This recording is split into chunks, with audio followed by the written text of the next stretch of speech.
Hello, c'est Milan d'Uncode School, bienvenue sur notre podcast dédié aux professionnels du no-code. On y parle outils no-code bien évidemment, recrutement, productivité, entrepreneuriat et surtout bonnes pratiques pour naviguer dans cet écosystème no-code passionnant. Dans cet épisode, j'ai le plaisir de recevoir Maxime Baudet, cofondateur et COO chez EachOne. Et en fait, accessoirement, Maxime a également été le tout premier à postuler aux formations no-code chez Uncode School. Et c'est donc avec grand plaisir que je le reçois dans ce podcast. Dans cet épisode, on va parler de la manière dont Maxime a pris le sujet du no-code très au sérieux et comment il a construit une stack no-code à la fois complexe et pérenne pour son entreprise humaine pleine de sens et d'ambition. Il nous parlera de la manière dont il travaille sur les outils no-code en collaboration avec ses développeurs et comment, de son côté, il recrute également les futurs product builders. Au-delà des outils no-code, Maxime nous partagera son expérience entrepreneuriale et ses connaissances pour scaler un projet de 0 à plusieurs dizaines de salariés. Bref, plein de bons conseils qui pourront te servir si toi aussi tu souhaites monter ton entreprise. Sans plus attendre, ça démarre. Je te souhaite une très bonne écoute.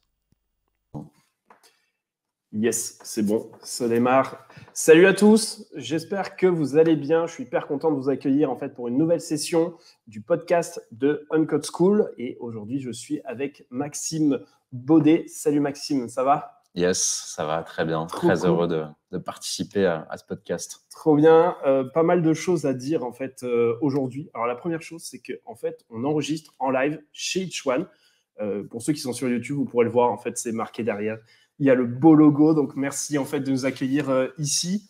Aujourd'hui, ça va être un épisode en fait très intéressant. On va parler de plusieurs choses, mais notamment de 3 points. On va parler entrepreneuriat, bien sûr. On va parler réfugiés, puisque c'est quand même un des vrais sujets que vous avez chez EachOne. Et puis, bien évidemment, on est quand même chez Uncode School des professionnels du no-code, donc on va forcément évoquer cette partie no-code. Mais avant que on démarre en fait cette conversation, Maxime, est-ce que tu peux te présenter ? Yes, donc Maxime Baudet, j'ai 29 ans, bientôt 30. Je me présente, je remonte aux origines du coup. Ouais, vas-y. Très bien, elles sont importantes. Aux origines. Yes, alors moi j'ai grandi en Bretagne, donc une grosse vibe aussi de voyageur un petit peu aventurier, donc je suis parti assez rapidement à l'étranger à travers de mes études. C'était un peu mes objectifs en faisant une école de commerce. Donc voilà, pas d'aspect businessman en particulier, mais plutôt une âme de voyageur. J'ai travaillé au Brésil, ensuite en Chine. Je suis parti ensuite 2 ans pour bosser pour une boîte de requêtes internet. Donc entre 2015 et 2017. Sur de la food delivery au Ghana, en Côte d'Ivoire.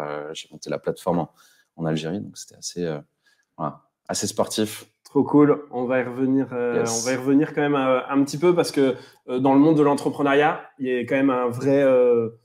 Il y a certaines boîtes qui sont quand même plus connues que d'autres, et c'est vrai que Rocket Internet fait partie de ces boîtes qui sont connues. On les connaît notamment parce que c'est plutôt, on dirait. C'est un peu des professionnels, entre guillemets, du copycat, c'est-à-dire qu'ils prennent, en règle générale, une belle boîte qui fonctionne très bien aux États-Unis et ils essayent de le dupliquer dans un autre marché. Le business étant que, si jamais ça marche bien, ils prennent soit l'avantage en fait, sur la boîte américaine, soit sinon, en fait, ils se font racheter. C'est plutôt le business des frères Samware. C'est ça, complètement. Exactement, qui sont allemands, je crois. Qui sont allemands, ouais. Exactement.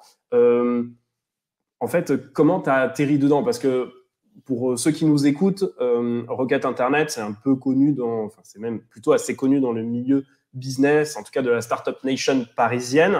Mais il y a plein d'autres boîtes aussi que tu aurais pu choisir. Pourquoi Rocket Internet a eu une opportunité en fait à ce moment-là, ou parce que justement, tu disais un jour je vais monter une boîte et c'est une bonne école en fait d'aller là-bas ? Pas du tout. En fait, c'était vraiment l'opportunité moi d'aller sur un continent que je connaissais pas. Donc, j'avais déjà été en Amérique du Sud et ensuite en Asie. Et c'était un petit peu la suite logique lors de ma césure à l'ESCP. J'étais en école de commerce là-bas. Et j'ai commencé comme stagiaire, plutôt dans les opérations. Et en fait, je formais les Head of Ops en local, donc ceux qui étaient dans les 12 pays africains qui avaient le déploiement de cette plateforme de food delivery, donc qui s'appelait à l'époque Hello Food. Je les formais sur leurs outils digitaux. Donc, ça pouvait être un CRM, l'envoi d'une newsletter via une plateforme ou sur des Excel, tout simplement. Et de fil en aiguille, en fait, je suis arrivé directement sur le terrain. Ok. Et donc, j'ai commencé au Ghana en tant que Head of Ops et j'ai poursuivi du coup en Côte d'Ivoire, donc à la gestion justement des livreurs, du service client, à l'outillage digital de ces équipes, du coup sur le terrain. Et ça a continué en fait un an de plus sur le lancement de cette plateforme food en Algérie, à Alger, pendant un an avant mon retour à Paris. Du coup. Ok, et donc là-bas, c'est toi qui gérais en fait toute la stack opérationnelle, en fait, tous les outils qui permettaient de faire cette boîte de livraison, en fait, c'est ça? Exactement, complètement. En fait, tu étais le CEO de la boîte, en fait, là-bas ou... J'étais country manager. J'étais country manager en Algérie. Et en fait, on avait déjà la stack produite. Il suffisait en fait de la mettre en place. Enfin, il suffisait. Il y a une réalité opérationnelle qui n'a rien à voir avec celle qu'on peut connaître en Europe. Et c'était la question, c'est comment on fait pour s'adapter justement à cette réalité-là avec des outils qui ont été développés en Asie, en Europe, etc., qui n'étaient pas forcément faits pour ce marché. Et donc, c'était notre capacité en fait à adapter ces outils pour ce marché auquel les gros du secteur type Amazon ou Alibaba croyaient pas forcément.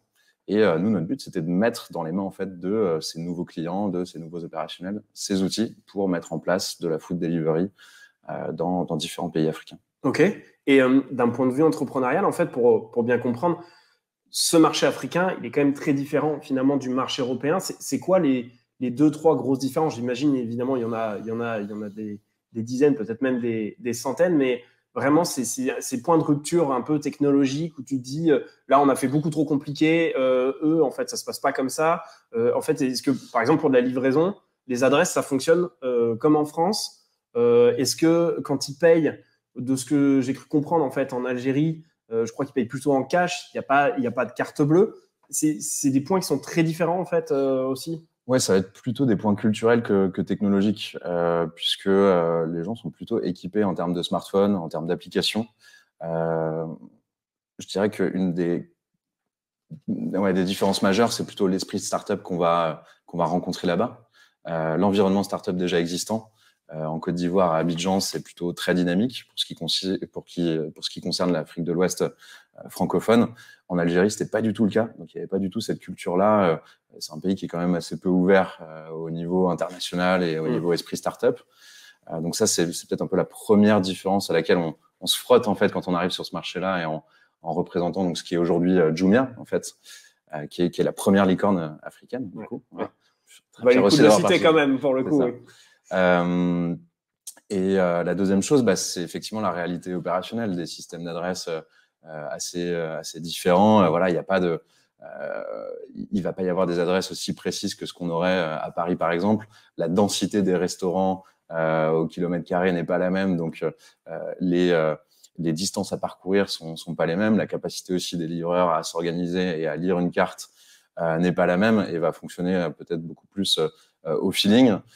Donc, il faut s'adapter à ça. Le côté entrepreneurial, c'est aussi, en fait, on te file véritablement les clés du camion en tant que country manager et tu te débrouilles. En fait, il faut que ça fonctionne. Il faut arriver à intégrer ce marché-là et faire que on arrive à faire accéder à ce nouveau type de service à ces populations qui, dans un premier temps, étaient très expats, plutôt fortunés, et que ça devienne un service grand public. Et alors, avant qu'on bascule en fait sur Rich One, que tu vas nous raconter un peu plus longuement, j'ai quand même une vraie question aussi en tant qu'entrepreneur. Tu es envoyé sur le continent africain, dans 1, 2 ou 3 pays, et là on te dit, go, il faut que tu commences et que tu ouvres ce pays que tu connais pas. C'est quoi les premiers trucs que tu fais en fait en arrivant là-bas, en te disant, ok, très bien, il faut que j'ouvre un truc, mais du coup, il faut chercher des restos, enfin, je sais pas, ça serait quoi juste rapidement la petite roadmap, parce que c'est vrai que ça peut être vite quelque chose d'assez monstrueux finalement quand même. Tu as un plan d'action qui est déjà un peu fait, puisque il y a déjà eu d'autres pays qui ont été ouverts. Pour la petite histoire, en Algérie, c'était plutôt un concept qui avait débuté quelques années auparavant, qui avait été fermé en fait, puisque ça fonctionnait pas très bien opérationnellement. Moi, j'ai réouvert sous une nouvelle marque. Donc, il y avait déjà des fondements qui étaient là. Il y avait d'autres ventures de e-commerce qui provenaient de Jumia, type la marketplace classique à la Amazon sur des smartphones, des télés, etc., qui était déjà en place. Et donc, le but, c'est d'arriver à convaincre que le service fonctionne, en fait, dans ce type d'environnement pour les clients. C'est-à-dire, voilà, comment on arrive, ça peut paraître très basique, mais comment on arrive à faire qu'une pizza arrive à l'heure, en bon état et à peu près chaude au moment où tu l'as commandé sur l'application. Et donc, ça, c'était un vrai pari des débuts. Et juste, voilà, enfin, la première chose sur la qualité du service, en fait. Oui, voilà, c'est le fait que le service existe et qu'en plus, il fonctionne. C'est-à-dire qu'on va y croire, ça marche. Et après, donc, une fois ces dimensions opérationnelles un petit peu craquées, c'est arrivé à le répliquer en très grand nombre sur des vrais gros systèmes opérationnels à mettre en place par la suite. Et donc, moi, j'ai vraiment travaillé sur cette première partie très start, en fait, faire que le système, il y ait une première preuve de concept opérationnel sur ce type de service et faire que il fonctionne, prouver aux gens que ça marche. Et derrière, il y a une partie vraiment beaucoup plus scale, marketing, qui était un petit peu moins à ma portée, pour être très honnête, parce que c'est là où il faut comprendre culturellement un marché, comment il fonctionne, comment s'adresser à lui. Et ça a été un petit peu la suite du projet en Algérie après mes 1 an, donc pour la personne qui a pris la suite derrière moi, parce que je connaissais pas la langue, je connaissais pas la culture, et donc du coup, il a fallu que je découvre ça un petit peu en live. Le côté opérationnel, je le connaissais déjà des autres pays, ce que j'ai pu répliquer, et derrière, voilà, ça reposait sur d'autres compétences. Et techniquement, en fait, derrière, tu crois que, enfin, j'imagine que vous n'avez pas du tout commencé sur des outils no-code, enfin, tout était codé par des développeurs carrés, enfin, c'était du MVP, mais quand même codé de A à Z, et derrière, pas du tout d'outils no-code, en fait, sur le sujet pour voir comment ça fonctionne, en fait. Non, complètement. C'était, là, je parle de 2016, donc c'était entre 2016 et 2017. C'était des plateformes qui étaient développées en Asie et au Portugal sur des critères et des modèles européens, au point que on devait revenir vers l'équipe de dev pour modifier certains aspects. Enfin, je parlais de l'adresse de livraison tout à l'heure. Ils avaient un système d'adresse où tu pouvais rentrer 300 à 400 caractères. Et nous, on avait des systèmes d'adresse où il fallait que tu décrives que la personne habitait, l'adresse d'une personne, c'était au rond-point triangle, la 3e à droite. Au niveau de la pharmacie, tu tournes à gauche et c'est la 4e maison avec la peinture rose. Et ça, c'était une adresse. Et donc, du coup, ça rentrait pas dans le système de champ. Donc, il fallait qu'on fasse appel au dev pour modifier, en fait, cette chose-là. Et donc, il t'arrive des mésaventures un petit peu au jour le jour dans cette optique-là. Donc, du coup, pas du tout orienté outil no-code, si ce n'est peut-être du Salesforce, mais bon, je ne sais pas si on peut vraiment le considérer comme un outil très malléable en termes de no-code pour les équipes. Donc, il arrivait que je crée des petits Excel ou des Google Spreadsheets avec des macros pour aider plutôt les analyses de données opérationnelles, etc., qu'on allait chercher sur du SQL, sur des bases de données en SQL. Mais à part ça, non, on n'était pas du tout là-dedans, même si on avait beaucoup de bricolage par rapport à ce qu'on avait de la plateforme tech vers le réel opérationnel. Ok.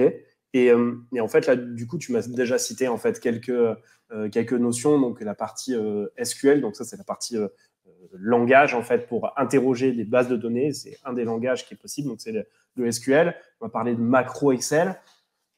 La tech, c'est un truc qui, du coup, t'intéressait. Tu m'as dit, j'ai fait le SCP. Avant, tu n'as pas dit, mais tu as fait une prépa maths, en fait, sur ça. C'est pas commerce, mais avec, tu fais beaucoup de maths. J'ai pas mis de disclaimer, en fait, au début. Donc, comme ça, je vais en mettre un. C'est l'introduction est allée trop vite. Mais il s'avère que je connais Maxime parce que Maxime a fait également Uncode School. Et je trouvais que c'était intéressant, en fait, qu'il vous partage cette expérience dessus. Voilà. Du coup, je fais un lien avec l'introduction avant. C'est bon. Effectivement, tu as fait une prépa maths, mais en fait, du coup, potentiellement, Excel, SQL, c'était des choses qui t'intéressaient, ou tu te disais, bon, non, je sais faire, regarde mon profil, et puis c'est tout. Tu les vois en surface, pour être très honnête. Moi, ce qui m'intéressait, en fait, c'est l'effet levier que tu as quand tu arrives à comprendre, en fait, la mécanique de ces outils ou ces logiciels qui peuvent exister pour des gens qui sont dans le réel. Et moi, je comprenais bien ça. Et j'arrivais aussi à faire le lien avec le réel et le côté business, en fait, de la chose. Okay. Donc, c'est très souvent des postes qu'on occupe en sortant d'école de commerce ou même en stage, en césure, etc. Ce côté très business analyst, par rapport à des outils existants et ta capacité à comprendre techniquement ce qui se passe derrière, le réinterpréter pour que au niveau business, il se passe des choses, on puisse en interpréter des choses, on puisse opérationnaliser des choses grâce à ça. Et moi, c'est ce qui me passionnait initialement quand j'ai commencé du coup chez Jumia et que j'ai continué véritablement dans le réel et avec une dimension beaucoup plus entrepreneuriale. Quand il a fallu que je prenne les clés de la plateforme food du coup en Algérie où là j'avais une dimension plus managériale avec une équipe à monter, etc. J'étais plus seulement le technique, le tech guy entre guillemets, mais j'étais une personne en management d'une équipe qui avait fait ses preuves par ce canal-là. Ok. Tu termines cette expérience avec Jumia, donc a duré 2 ans, c'est ça en fait, ouais, tout à fait, en Afrique. Tu rentres pour ta dernière année à l'ESCP. C'est ça, complètement rattrapé par la police de l'ESCP pour finir mon diplôme, parce que j'avais pris 2 ans de césure à l'époque. Ok, d'accord. Et alors du coup, t'emmènes quoi dans tes bagages en fait de ce que tu as vécu de cette histoire, de dire l'entrepreneuriat c'était hyper dur, je me suis retrouvé tout seul, c'était pas évident, ou alors c'est vraiment ça que j'ai envie de faire de ma vie, ou alors finalement je vais rentrer, ce qui est plutôt assez classique aussi quand on sort de grandes écoles comme HEC, ESCP, ESSEC, etc., de partir en cabinet de conseil. Tu aurais pu choisir ça. Est-ce que du coup, comment toi tu as abordé les choses à ton retour d'Afrique? Alors, quand je suis rentré, la première sensation était de me dire comment je vais refaire pour repartir le plus vite possible. J'étais pas du tout dans une perspective de me dire je vais m'installer à Paris, je vais rester, je vais faire ma carrière, etc. Que ce soit en cabinet de conseil ou autre, ou même de monter une boîte. C'était pas forcément une idée initiale. J'avais pour objectif de vraiment me dire ok, je termine mon année à Paris et puis je vais chercher en fait une opportunité un peu à droite à gauche pour repartir dans un pays quel qu'il soit.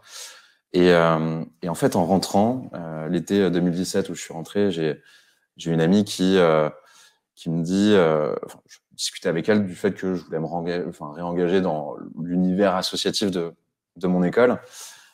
Et là, elle m'a dit, tu sais, il y a une nouvelle association qui s'est montée à l'ESCP, qui s'appelait à l'époque Wintegrate.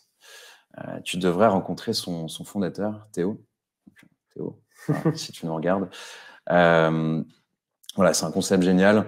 Ça correspondait aussi au contexte géopolitique en Europe d'accueil de personnes réfugiées, donc notamment depuis 2015, et ce qu'on appelait la crise des réfugiés, avec beaucoup de personnes qui arrivaient notamment de Syrie et d'Afghanistan.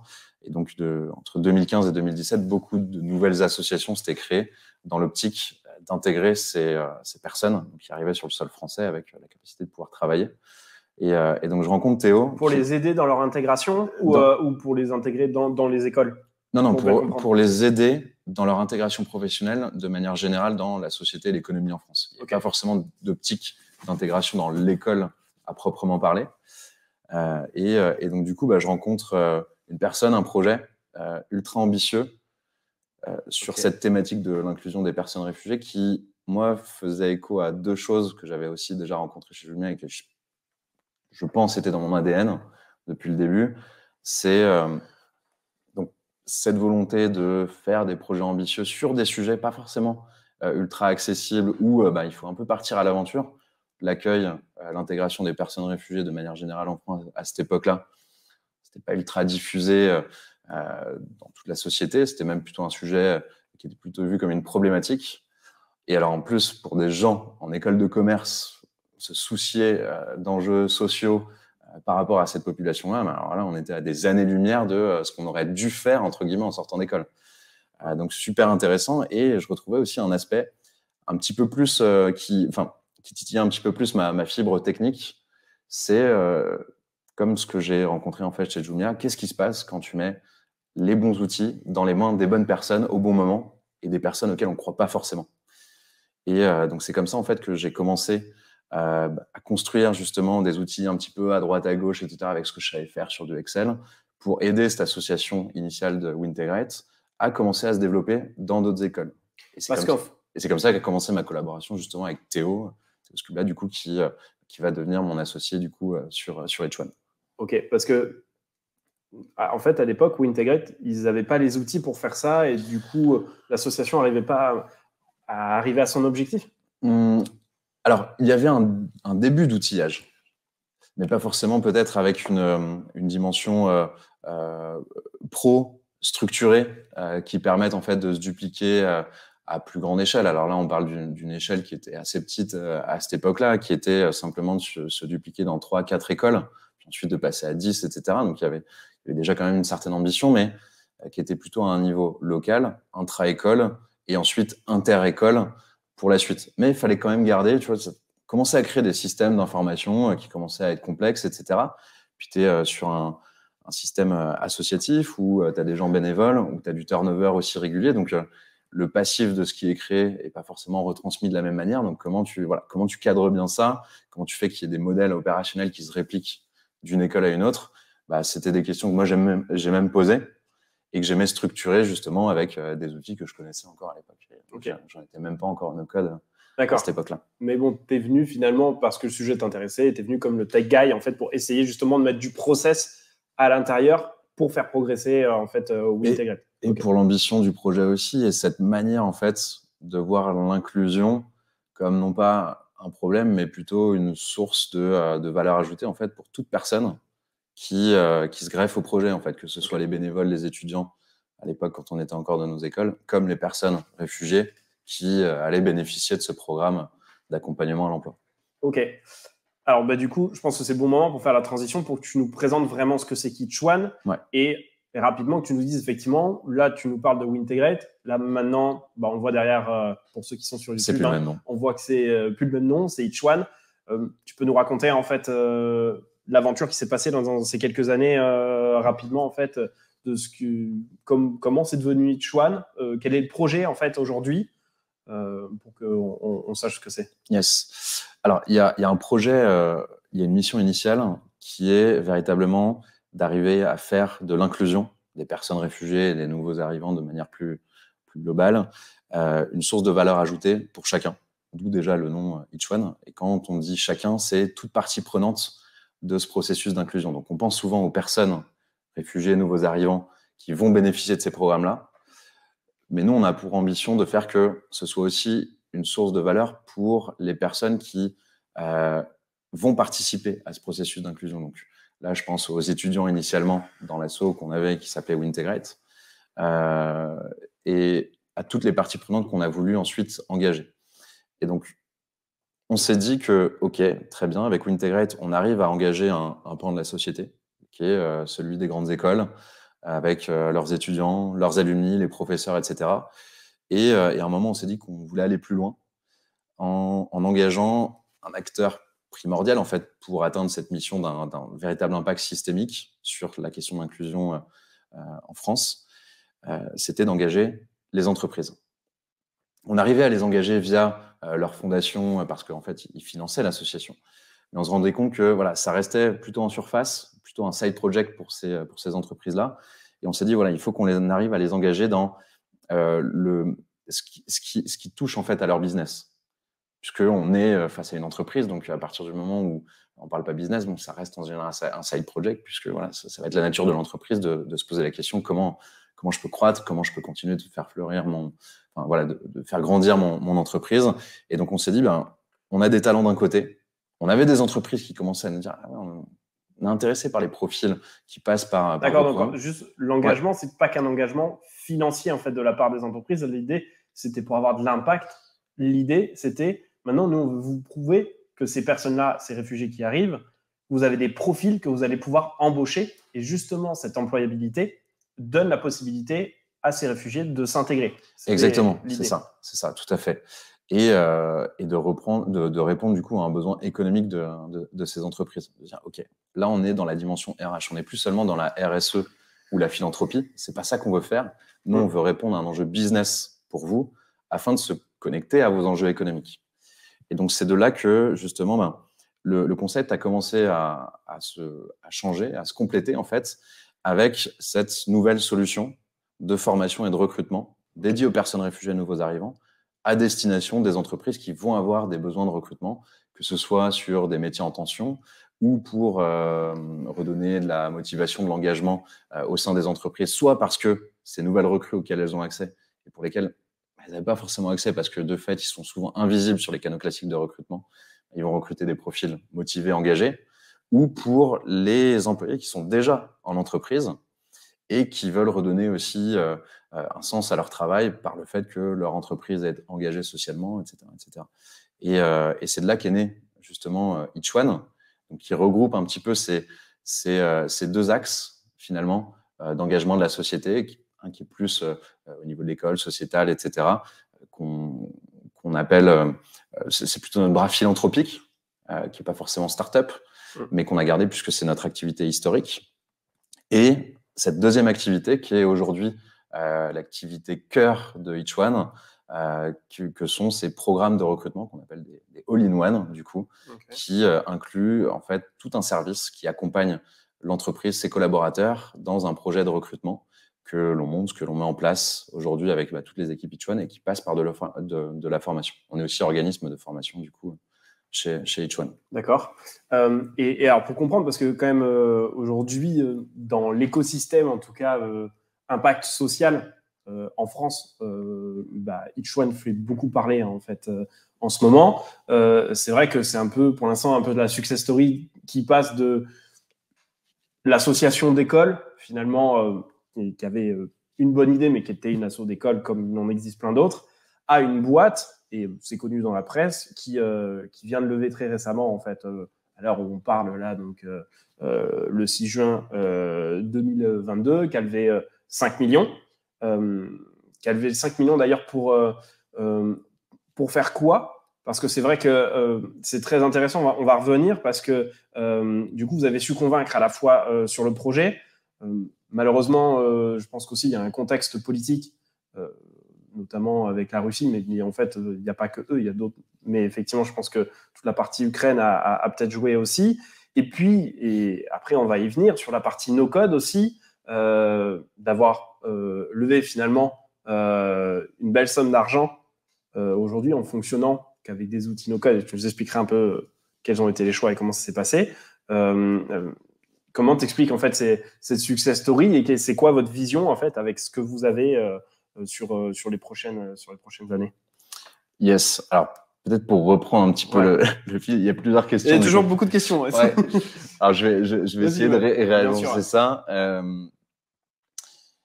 Je pense que initialement, il y a une véritable volonté de créer un concept, une preuve de concept en fait autour de l'entrepreneuriat social. C'est-à-dire que aujourd'hui, on est en train de démontrer que le social peut faire que de belles entreprises se créent, se pérennisent, grandissent, voire grandissent très vite. Et aujourd'hui, c'est ce que fait Each One en levant 5 millions.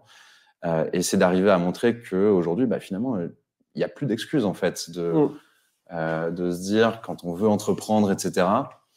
Ok, j'y mets pas une touche de social ou j'y mets pas de l'environnemental, par exemple. C'est un petit peu c'est aussi une autre des thématiques à côté de laquelle on peut plus passer, puisqu'aujourd'hui, même d'un point de vue business, on peut créer quelque chose de rentable. C'est la preuve par cette levée de fonds que il y a des investisseurs, des fonds, des business angels qui, effectivement, il y a une volonté de se dire tiens, on va investir sur une cause qui nous tient à cœur, etc. Mais ils misent de l'argent aussi pour avoir un retour sur investissement et sur impact. C'est aussi ça qui est intéressant, je trouve, dans l'entrepreneuriat social. Donc, c'est deux choses. C'est d'arriver à faire la preuve qu'avec du social, on peut créer une start-up, une entreprise qui grandit et qui a de la perspective sur le long terme, et de se dire on peut combiner retour sur investissement et retour sur impact comme résultat final à cette entreprise-là. Ce qui est plutôt assez innovant, parce que c'est vrai que souvent, on associe social à aide étatique, en fait, et pas tellement à rentabilité business. Et bon, au bout d'un moment, c'est plus forcément extrêmement vertueux. Ouais. Là, ce que vous essayez finalement de montrer avec Each One, c'est qu'en fait, il peut y avoir un cercle vertueux dans lequel on crée des belles entreprises qui sont rentables, tout en ayant de l'impact social. Exactement, tout à fait. Et en fait, le business model de Each One est complètement basé sur ça. Aujourd'hui, en fait, nous, plus on arrive à replacer des personnes en entreprise, plus on gagne de l'argent, plus on investit dans la croissance de notre entreprise, et donc plus on replace de personnes, réfugiés, nouveaux arrivants en France. On est donc, aujourd'hui, on est une entreprise à mission. On est une entreprise aussi d'utilité sociale qui a inscrit dans ses statuts une mission et pour laquelle on doit avoir un certain pourcentage de notre chiffre d'affaires qui doit être dédié à cette mission. Ça tombe bien, chez H1, 100% du coup du chiffre d'affaires est dédié à cette mission-là. D'accord. Ok. Et donc, je dois enchaîner sur la levée de fonds, là, c'est ça? Alors, en tout cas, non, mais juste, c'est vrai que je pense que tu l'as bien démontré dans tous les cas que l'idée était d'avoir évidemment une boîte rentable. Juste, et après, on passera sur un autre sujet, mais lever des fonds, quand on est une boîte comme les vôtres, est-ce que c'est difficile et ça vous a mis longtemps ou pas? Alors, ça dépend d'où on part. Si on part en 2017, le moment où avec Théo et Fanny, on est 3 associés, donc avec Théo et Fanny. En 2017, quand on a débuté, on s'est dit, c'est un peu la vibe du moment, tout le monde lève des fonds aussi, donc on va essayer de lever des fonds parce qu'on monte une startup. Donc startup, ça veut dire lever de fonds tout de suite.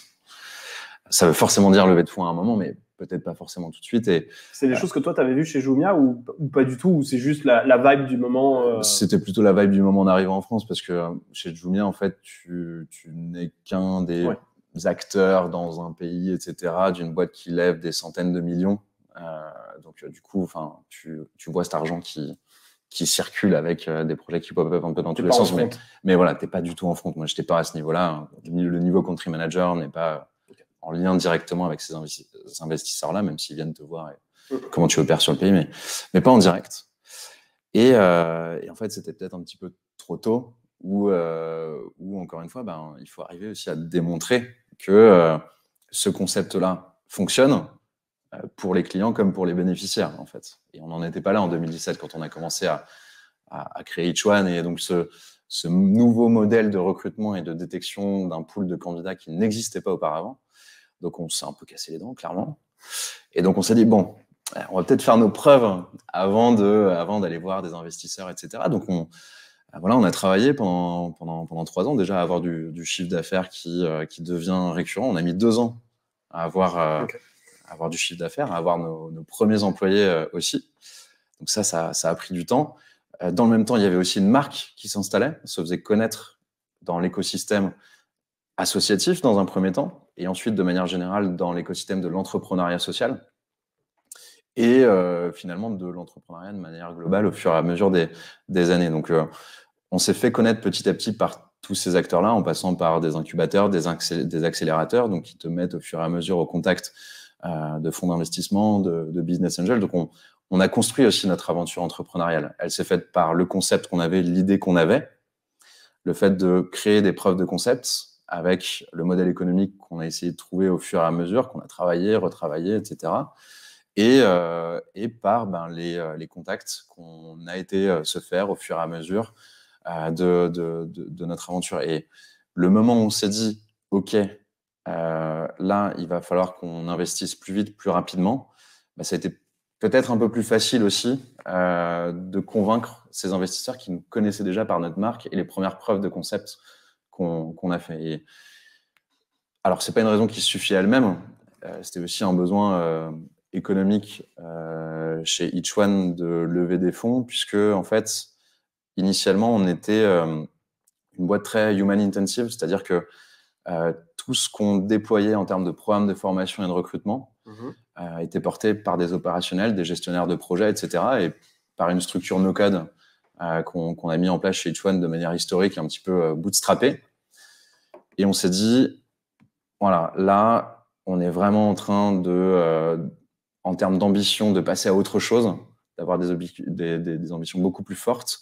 Donc, ça va nécessiter d'investir beaucoup plus rapidement sur du recrutement d'opérationnels, de sales, mais aussi au niveau tech, puisqu'on a des enjeux tech en fait qui sont arrivés assez rapidement, surtout en cette fin d'année 2021, ce deuxième semestre 2021. Et voilà, et ça devenait nécessaire d'avoir ce confort, cette perspective financière qui nous permettent d'investir plus rapidement que si on avait tenu sur nos propres fonds, puisqu'on était déjà rentable initialement. Ok. Alors, du coup, ça me permet aussi de faire le lien et de montrer quelque chose, je trouve, d'intéressant, c'est que vous avez réussi quand même à lever de l'argent, à convaincre des investisseurs, alors que vous n'aviez pas de tech créé finalement de A à Z, en tout cas développé de A à Z. Vous aviez déjà en fait un système qui fonctionnait. C'est à ce moment-là, du coup, on commence un petit peu même complètement à parler no-code. Tout à l'heure, tu me disais, oui, chez Jumia, j'ai fait un peu d'Excel, un peu de SQL, etc. Là, je pense que tu auras l'occasion en fait, de le réaffirmer, chez Each-One, tu as été finalement le premier tech guy. Tu t'es emparé des outils no-code. Comment tu es tombé dans le no-code? Comment est-ce que comment tu es tombé dans cette marmite, en fait? Déjà, peut-être premier truc, pour pas être découragé, ceux qui veulent pas faire absolument de la tech, de lever des fonds, je pense que les investisseurs s'intéressent pas forcément qu'à la création de tech, etc. De manière générale, en fait, ce qu'ils vont chercher, c'est une solution innovante, etc., une trajectoire et quelque chose qui va permettre de résoudre véritablement un problème. Et en fait, c'est ce qu'on fait chez Each-One. Aujourd'hui, on vend pas notre tech, on vend un service qui est soutenu par un écosystème digital et une tech qu'on est en train de développer. Donc voilà, c'est pas on a trouvé des investisseurs qui correspondaient aussi à notre projet et donc, eux ont trouvé un projet qui correspondait aussi à leurs ambitions d'investissement, qui peuvent être différentes entre la tech et d'autres secteurs. Yes, alors la partie no-code, comment est-ce que j'ai plongé dedans? Alors ça arrivait en fait un peu de deux manières.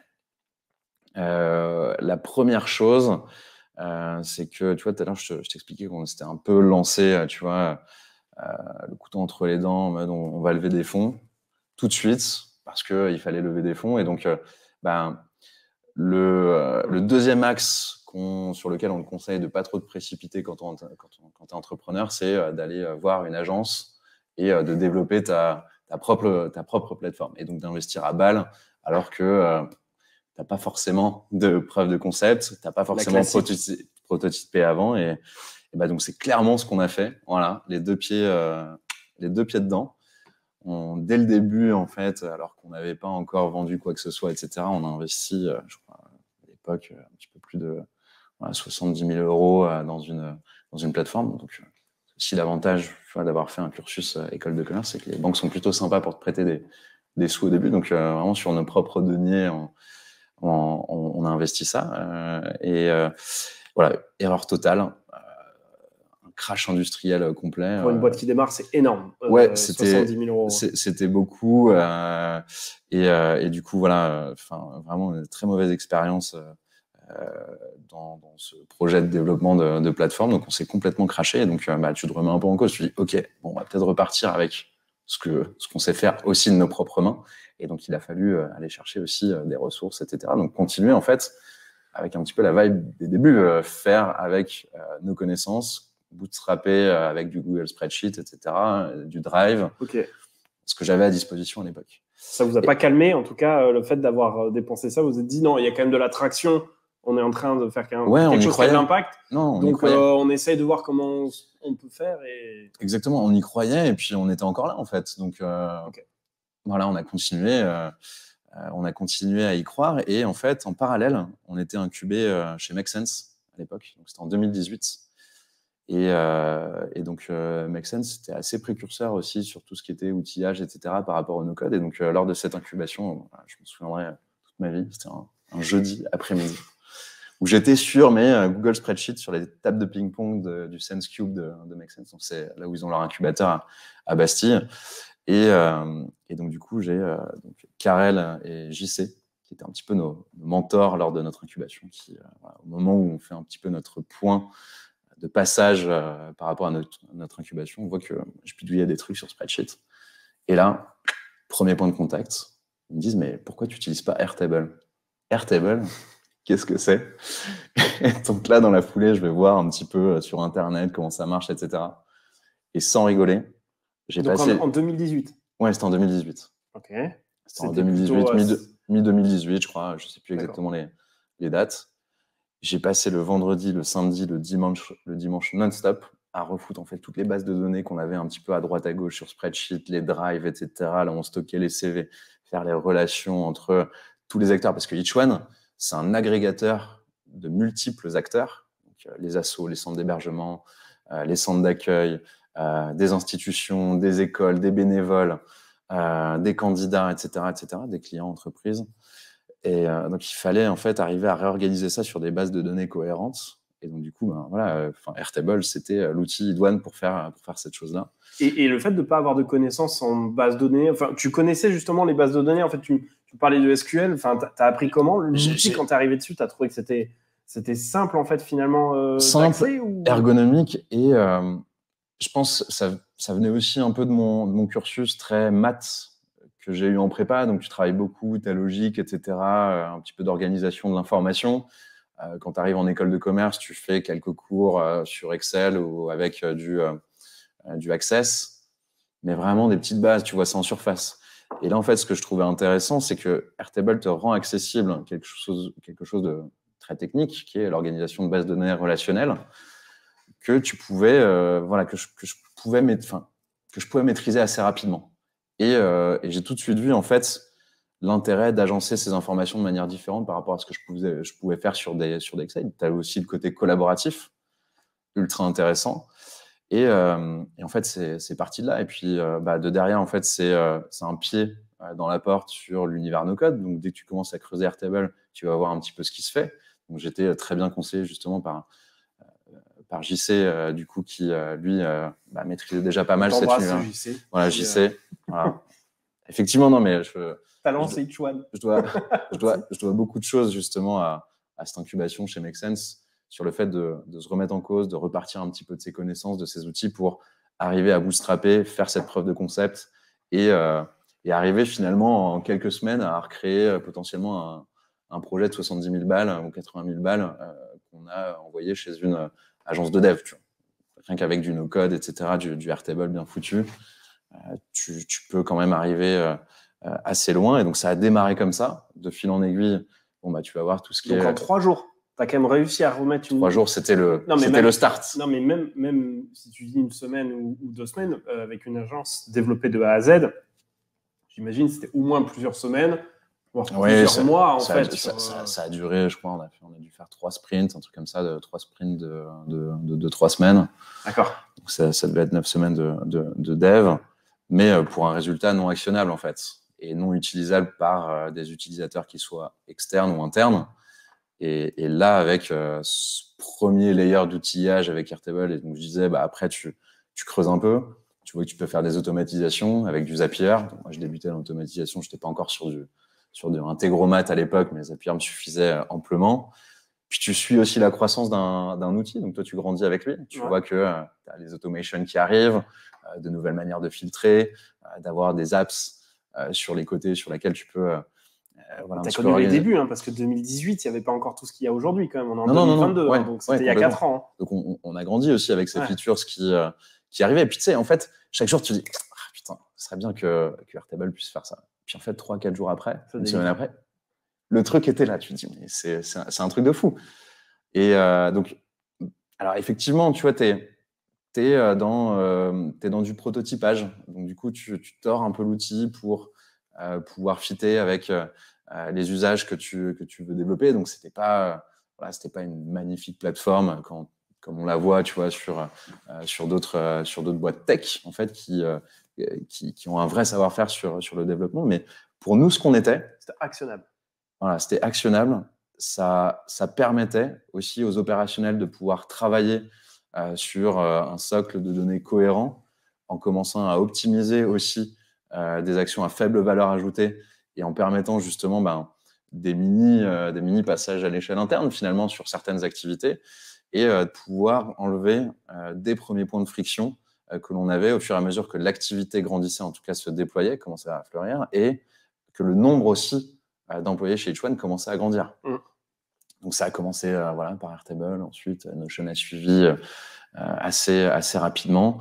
Et, pour autre chose, Notion. Pour autre chose. Ouais, Notion, en fait, on l'utilise comme centre... 2018 aussi C'est arrivé un tout petit peu après.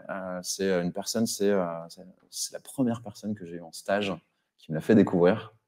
Voilà, Louise Lotte, si tu nous regardes un jour, qui est arrivée. Donc ça, c'était en 2019. Et donc elle arrive un jour avec cet outil-là. Je crois qu'elle l'utilisait pour prendre des notes pour ses cours. Donc, tu vois, précurseur aussi. Précurseur, vraiment. Peut-être sur les outils no-code. Et donc, du coup, aujourd'hui, c'est véritablement notre intranet et notre centre de documentation sur toutes les activités de Each One. Et donc, vraiment, ouais, on utilise aussi beaucoup cet outil-là. Et finalement, on est arrivé à un niveau où on est une 50aine de salariés aujourd'hui à temps plein chez Each One, qui tournent uniquement sur, effectivement, cette stack de Airtable, de Make. On est passé de Zapier à Make là, récemment grâce à la Uncode School, notamment. Voilà. Mais il y a un autre argument qui a fait pencher la chose aussi dans la balance de Make, j'y reviendrai après. Ouais, c'est le fait que un des motifs de cette levée de fonds, donc qui doit supporter notre passage à l'échelle, était de recruter une équipe tech qui combine à la fois code et no-code, puisque c'est vraiment quelque chose sur lequel on va investir, continuer d'avoir une vraie structure no-code pour garder de l'agilité, de la rapidité, des canaux de prototypage très rapides, etc. Et d'avoir une structure code qui va nous permettre d'aller sur peut-être des complexités plus fortes en termes de performance. Voilà, au fur et à mesure qu'on grandit, il se peut qu'on ait certaines limitations, des choses qu'on ne sache pas faire en no-code. Donc, il était important d'avoir ces compétences-là, puisque moi, je ne sais pas coder une ligne de code du tout.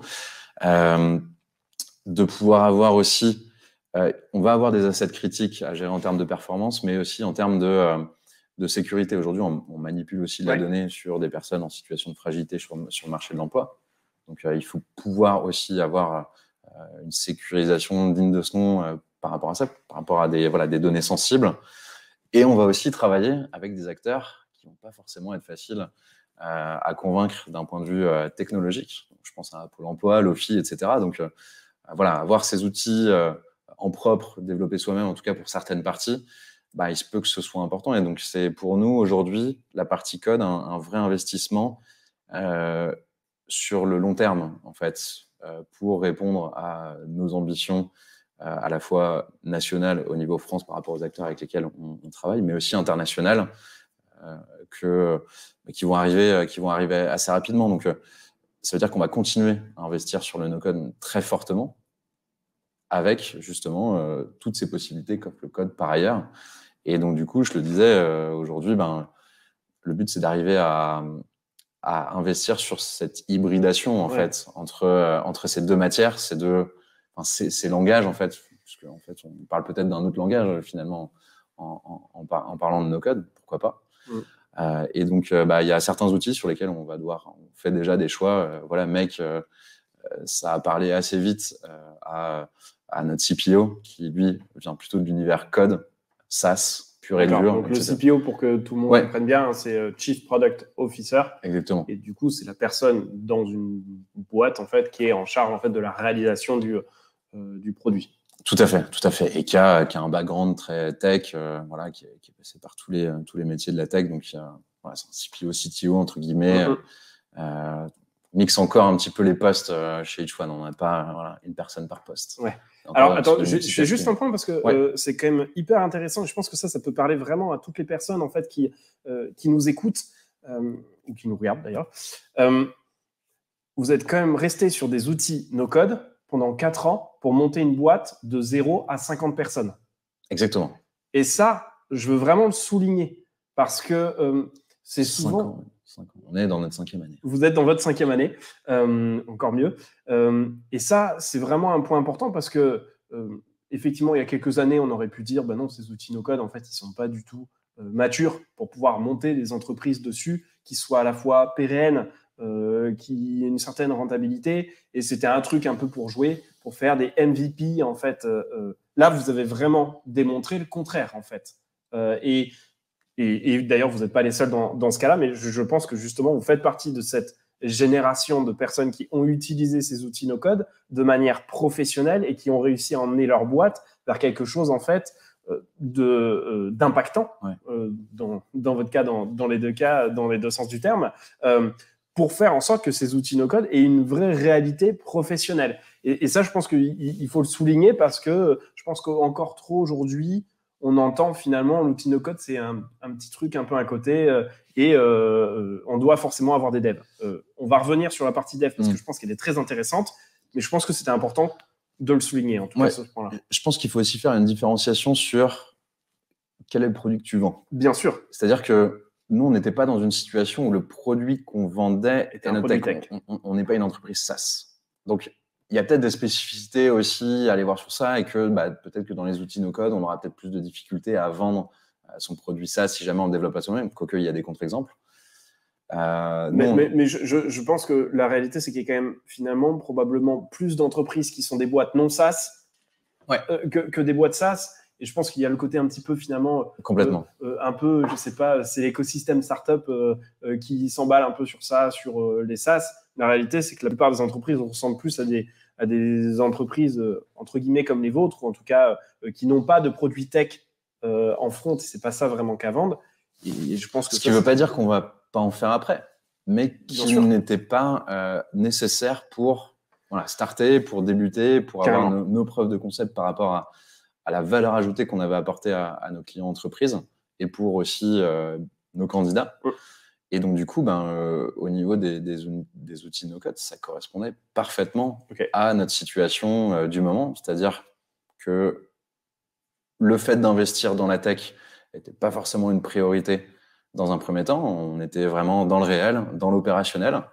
Mais si on voulait le faire vite et bien avec les moyens financiers qu'on avait, ces outils-là correspondaient parfaitement justement à la maturité qu'on avait et aux besoins qu'on avait à ce moment-là. Ok. Et alors, si on reprend un petit peu juste le fil, tu es resté sur un outil, donc sur plusieurs outils no-code tout seul, ou tu as commencé à construire un petit peu ton équipe au fur et à mesure? Comment ça s'est passé en fait durant ces 4 années? Qui a géré la stack no-code et c'est quoi les bonnes pratiques que tu en retiens par exemple?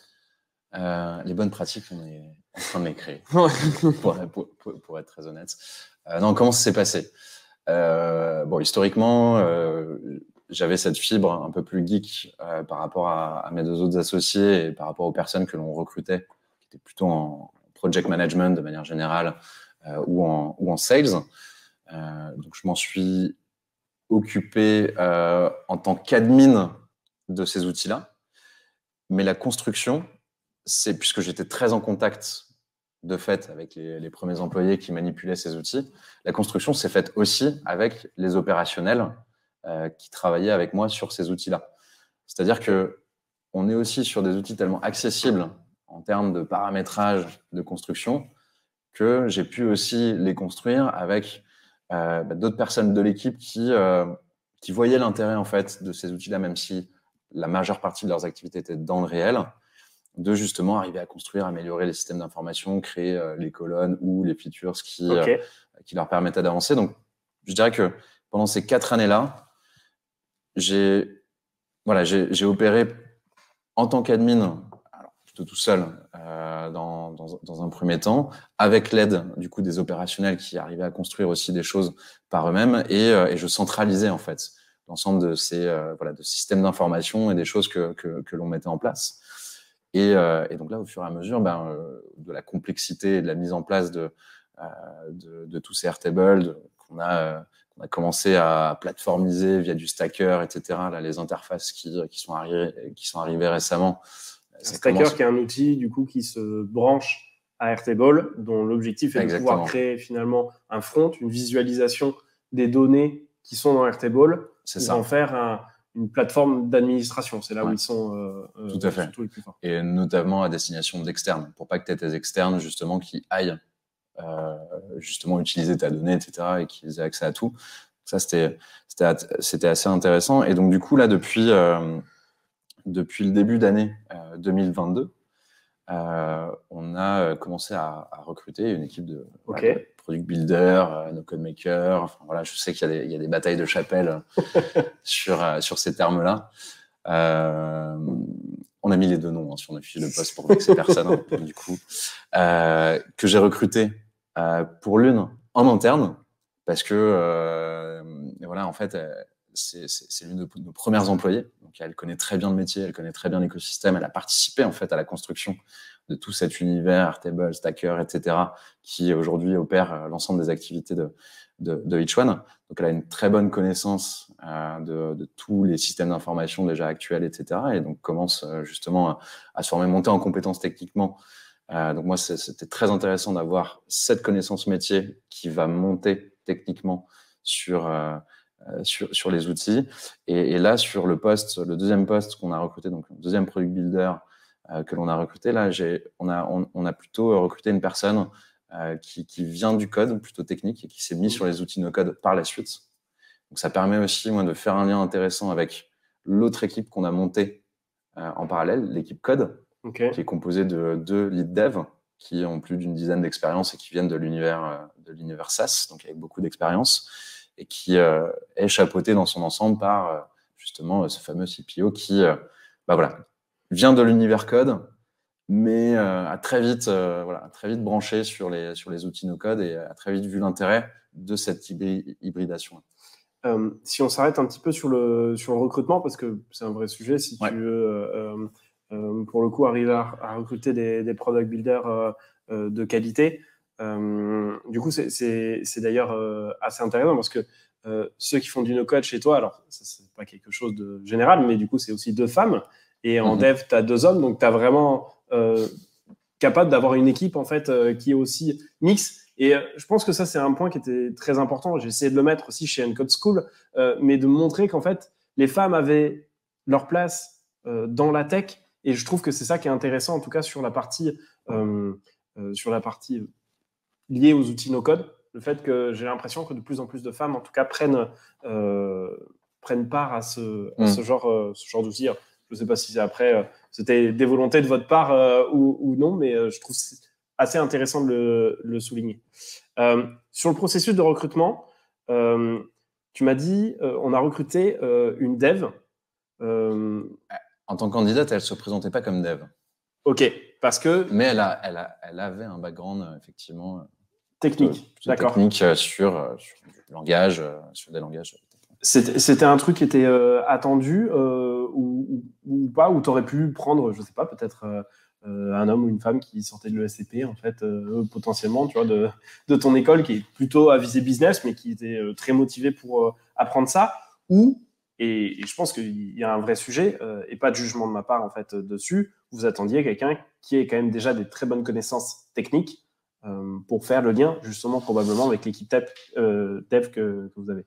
Je pense qu'on attendait plutôt une personne technique, puisque donc, Clara, qui est montée du coup de nos équipes d'un poste plus opérationnel vers un métier plus technique, a aussi, on a un profil similaire avec Clara, école de commerce, etc. Donc avec ce côté très logique, organisé, etc. Et puis qui aime bien aller sur ce genre d'outils.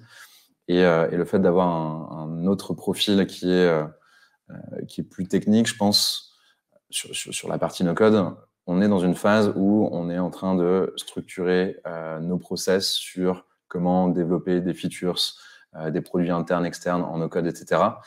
Et on s'inspire beaucoup de ce qui se fait dans la partie code pour le faire, puisqu'on avait moi, j'avais un mode de fonctionnement où je bossais tout seul sur le développement de tous ces outils-là, sans avoir forcément un background technique, théorique sur le développement de produits, d'où le fait que je me sois intéressé justement à des formations sur le no-code, etc., en lisant pas mal de choses.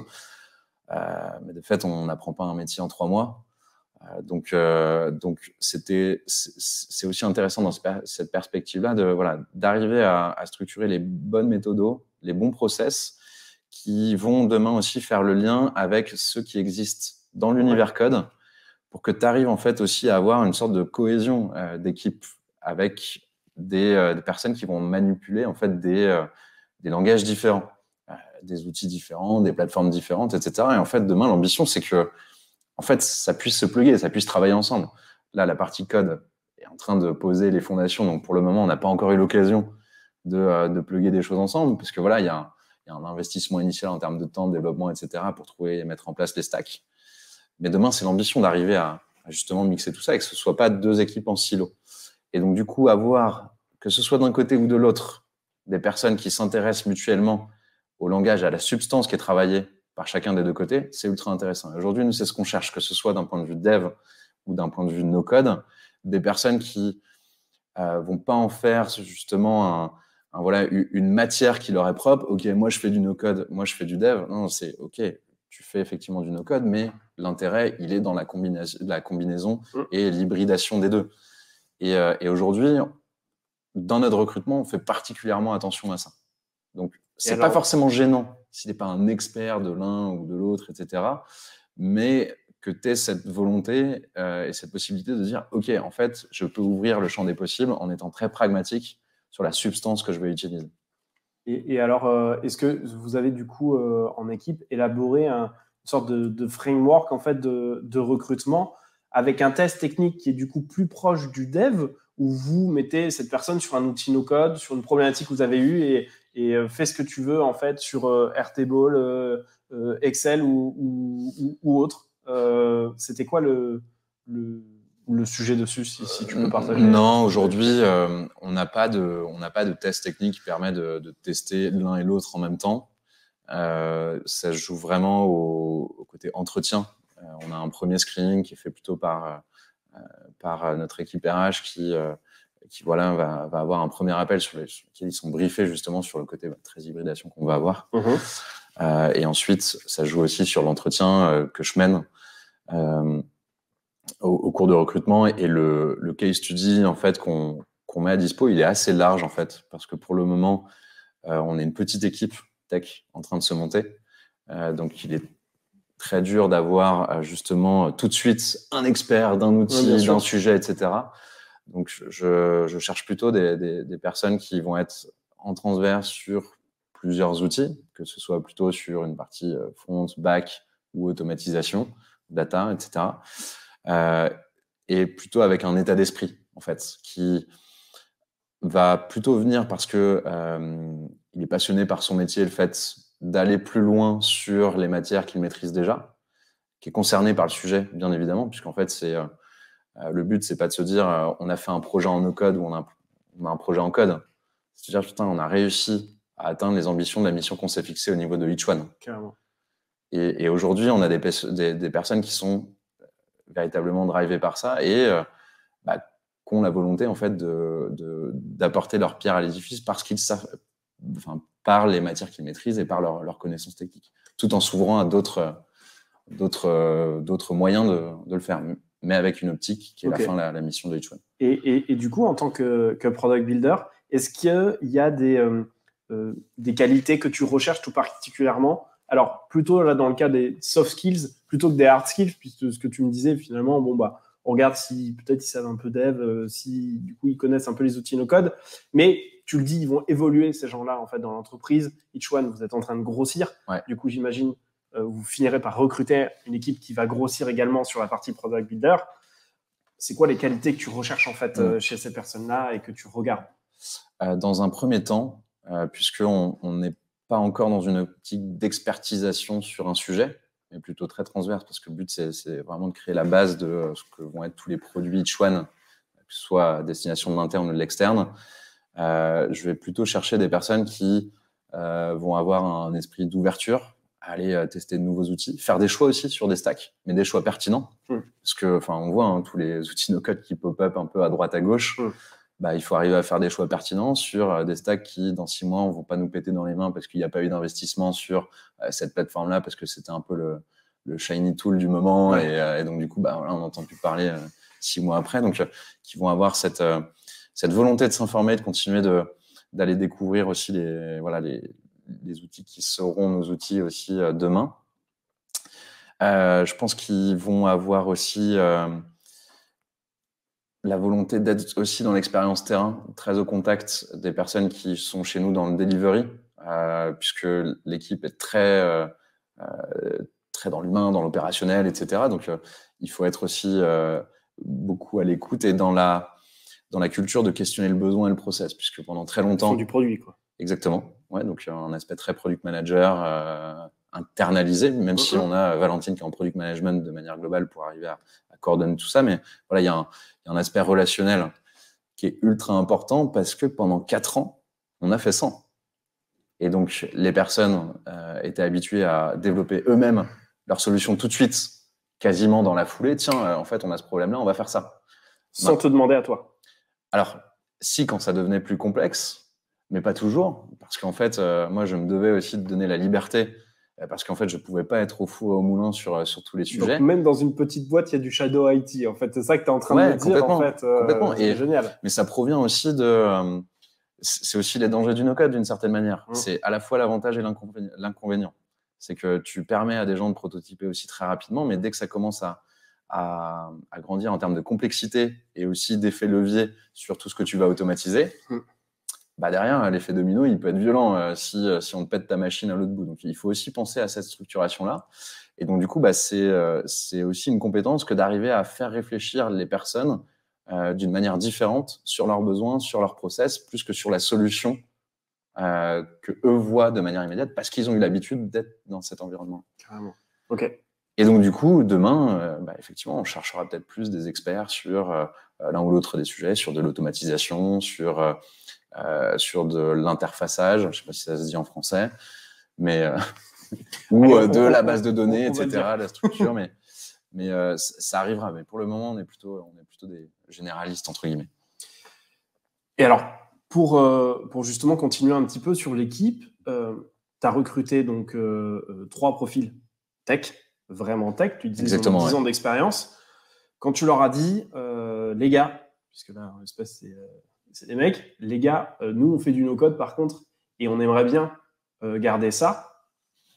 Comment ils ont réagi? Parce que je pense qu'il y a encore un vrai sujet aujourd'hui en 2022 sur un peu certaines personnes qui veulent justement faire des distinctions entre le code et no-code, même s'il y en a, mais en tout cas faire en sorte de cristalliser un peu des passions autour de ça. Comment est-ce que eux ils ont réagi? Qu'est-ce que toi t'as dit pour justement les intéresser à ça et comment ça se passe un petit peu dans l'équipe pour acculturer finalement tout le monde à la fois au code et aux outils no-code? Je pense qu'il y a eu 2 phases de discours. T'as la phase des entretiens, c'est de convaincre, etc. Et puis voilà, c'est un moyen de convaincre mutuel. Et puis il y a la phase où tu ouvres le capot et puis tu montres en fait ce qui se passe et comment ça marche véritablement. Moi, je pense que en fait, ce qui a été le plus important pour ces personnes-là et comme pour moi dans ces recrutements-là, c'était que l'intérêt, il était porté sur le projet plutôt que de se dire je vais faire du code ou du no-code ou je suis dans une équipe code ou je suis dans une équipe no-code, hybridée ou pas. C'est qu'on avait vraiment, au moment des entretiens ou de la première prise de contact, des gens qui voulaient s'engager pour le projet dans la mission qu'on représente et aussi, de manière générale, pour le challenge technique qu'on propose. C'est-à-dire que pour Jérôme et Stéphane et Yann, pour les citer, c'était aussi développer un produit from scratch. Il n'y avait pas de stack code qui était posé, etc. Et je pense qu'il était aussi intéressant, mais là, il faudra leur poser la question en direct, dire, OK, je vais aussi avoir comme soit contrainte, soit opportunité. Certains la verront comme contrainte. Je pense qu'eux peuvent l'avoir, ou l'ont vu comme opportunité s'ils se sont engagés avec nous, de faire avec des nouveaux outils, un nouveau langage, des nouvelles manières de développer un produit qui va permettre peut-être d'aller plus vite sur certaines choses, peut-être de ne pas développer certaines choses qui auraient moins de valeur ajoutée à faire en code, etc. et de pouvoir quand même avoir un rythme de développement de produits et de réponse aux attentes, aux besoins qui va être plus fort à partir du moment où on le fait intelligemment et on travaille ensemble justement en code et en no-code sur ça. Et donc, je pense que voilà, ce qui était intéressant pour eux, c'était le projet. Et derrière, à partir du moment où tu ouvres aussi le capot de, en fait, tu as 4 ans là, de legacy, de no-code. Alors, là, il y a 2 réactions. C'est waouh! Là, on est dans la merde parce que du coup, il y a plein de trucs qui me voient parce que tu as la legacy sur le no-code et je sais que le no-code permet aussi d'avoir des trucs un peu carrés, etc. mais on l'a peut-être pas fait 100% avec la théorie, etc., qu'il aurait fallu avoir pour combiner tout ça. Mais en même temps, ça fait fonctionner, ça fait tourner une boîte qui continue de grandir, etc. Et donc, du coup, la réaction, ça a été de se dire, on va pas s'en séparer tout de suite et on va probablement jamais s'en séparer parce que ça permet de faire des choses très vite, de prototyper aussi certaines étapes qu'on développerait en code par la suite, ou alors de lancer des produits sur lesquels on va peut-être pas investir du dev, parce que c'est un autre type d'investissement. Je dis pas qu'il y en a un qui a plus de valeur que l'autre, mais que c'est une manière d'investir et de réfléchir le temps différente. Bien sûr. Et donc, du coup, ça te donne en fait une corde à ton arc supplémentaire quand tu peux te reposer en fait sur ces deux substances. Et c'est ce qu'on a voulu faire.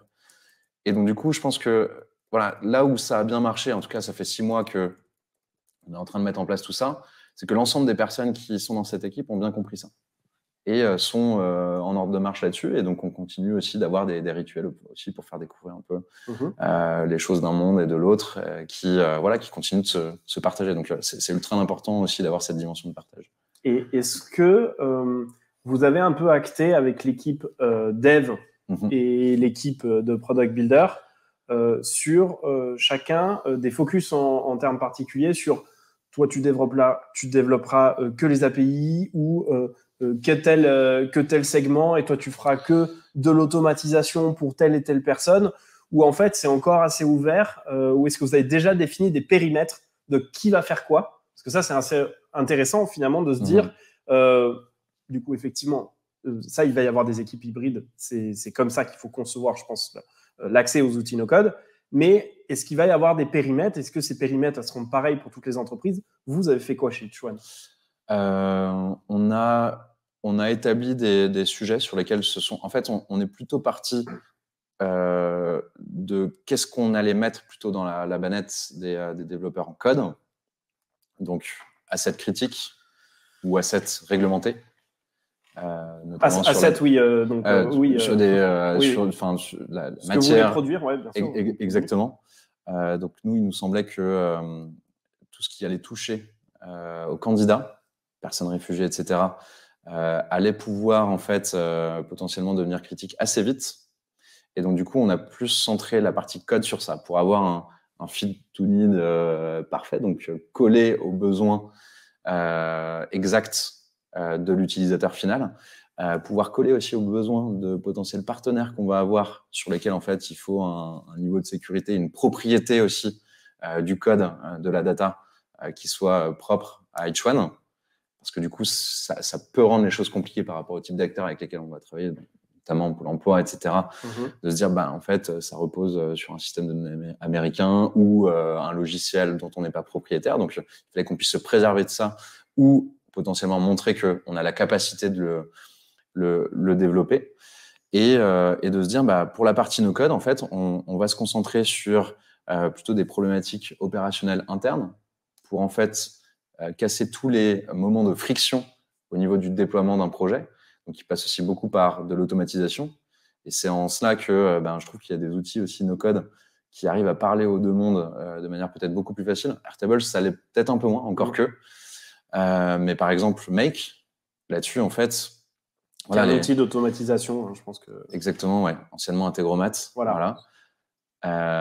Est un outil qui parle aux deux mondes assez facilement, parce que je pense que la manière dont c'est conçu, etc., a été aussi fait par des gens qui étaient plutôt de l'univers, qui sont de l'univers dev.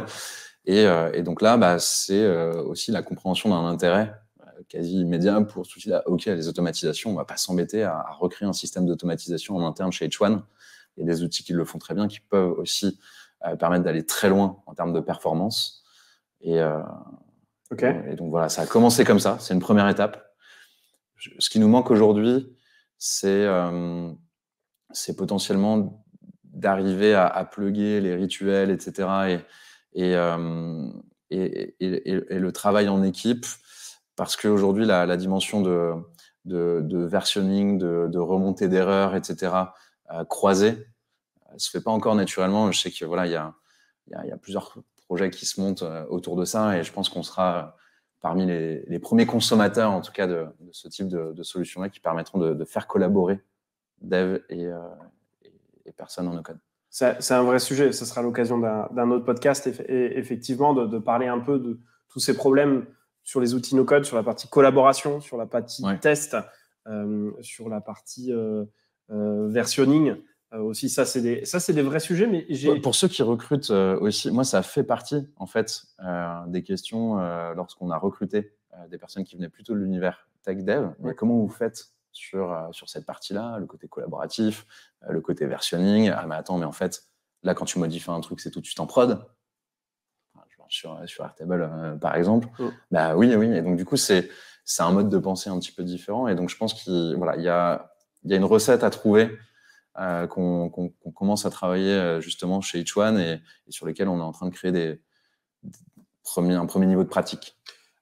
Est-ce que, alors j'ai juste un peu challengé en tout cas la vision que tu as eue, est-ce que tu t'es pas dit qu'il existait peut-être des logiciels un peu no-code / low-code, je sais qu'il y en a qui veulent parler de ça aussi, qui pouvaient être un peu peut-être au-dessus de certains outils startup?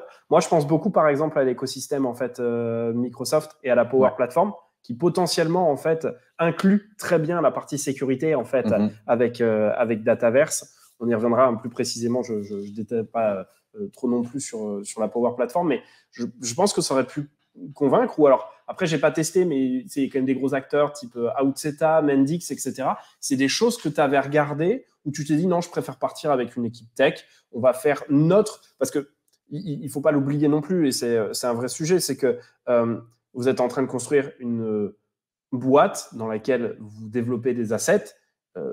Est-ce que un jour vous revendrez ou non la boîte?